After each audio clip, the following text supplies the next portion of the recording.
Hello everyone, તો ફરીથી આવી ગયો છે એક નાનકડો વિડીયો લઈને. તો આ ટ્રેનિંગ વિડીયોની અંદર આપણે જોઈશું કે મેમો રિસીવની મેન્યુઅલ એન્ટ્રી કઈ રીતે કરી શકાય. તો તે માટે આપણે જોઈશું મેમો ઓપ્શનની અંદર. એમાં બે ઓપ્શન દેખાશે, memo issue, memo receive.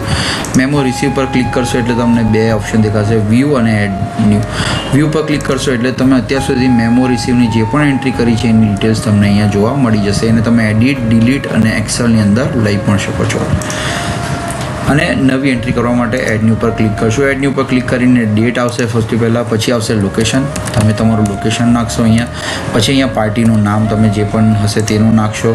બ્રોકરની entry અહીંયા કરશો. જો એન્ટ્રી નહીં હોય ને તમારે નવી એન્ટ્રી કરવાની હોય તો એડ ન્યૂ પર ક્લિક કરશો એટલે તમે અહીંયા નવા પાર્ટીની એન્ટ્રી પણ ક્રિએટ કરી શકો છો. સબમિટ કરશો એટલે નવી ઓટોમેટિક ક્રિએટ થઈ જશે અને બ્રોકરમાં પણ એ ફેસિલિટી તમને આપી છે. તો એ રીતે તમે નવી એન્ટ્રી અહીંયાથી જ કરી શકો છો ડાયરેક્ટલી. ઓકે, સ્ટોક આઈડી તમે જે પણ એન્ટ્રી કરવાનો હોય, જેની રિસીવની એન્ટ્રી આવી હશે એ સ્ટોક આઈડી અહીંયાથી સિલેક્ટ કરવાનો છે અને તમે એડ પર ક્લિક કરશો એટલે સ્ટોક આઈડી ડિટેલ નીચે એડ થઈ જશે. બધી ડિટેલ ઓટોમેટિક ફેચ થઈ જાય, તમારે કોઈ પણ મેન્યુઅલી એન્ટ્રી કરવાની જરૂર નથી રહેતી.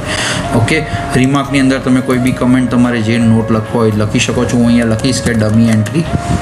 ઓકે, તો ડમી એન્ટ્રી કરીશ એટલે અહીં હું જેવો સબમિટ પર ક્લિક કરીશ એટલે એ ડેટાબેઝની અંદર સ્ટોર થઈ ગયા. હવે તમે વ્યૂ પર જશો તો વ્યૂમાં તમે એન્ટ્રી જોઈ શકો છો. જો સુરત બ્રોકર ટુ હાલમાં અમે જે ડમી એન્ટ્રી કરી છે એને તમે એડિટ પણ કરી શકો, ડિલીટ પણ કરી શકો અને એક્સેલ પણ કરી શકો. તો આ એક હતો નાનકડો પ્રયાસ જેની અંદર તમને બતાવ્યું કે મેન્યુઅલી તમે મેમો રિસીવની એન્ટ્રી કઈ રીતે કરી શકો છો. આઈ હોપ તમને સમજમાં આવી ગયું છે. મળીએ એક નાનકડા વિડીયો સાથે કંઈક નવું શીખવા માટે. Thank you very much.